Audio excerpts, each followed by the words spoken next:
আমার এন্ট্রি হচ্ছে ইস্ট থেকে ওয়েস্টে। খুব সুন্দর একটা লোকেশন, যোধপুর পার্ক অন রোডের উপর, G+5 বিল্ডিংয়ের 4th ফ্লোরে। এটা এখন অফিস হিসাবে ইউজ হচ্ছে। চাইলে আপনারা রেসিডেন্সিয়াল হিসেবে ইউজ করতে পারেন।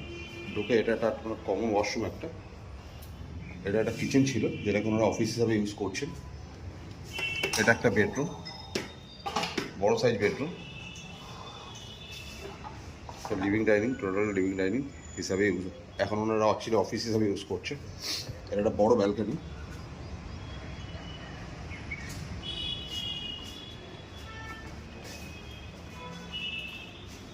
এটা মাস্টার বেডরুম যেটা সাউথ ওয়েস্ট, সাথে আপনার অ্যাটাচ ওয়াশরুম একটা, বাথটাব লাগানো আছে। এটা 3rd bedroom, location Jodhpur park on রোডের উপর, G+5 বিল্ডিংয়ের 4th ফ্লোরে এই ফ্ল্যাটটি আছেন। 4th ফ্লোরে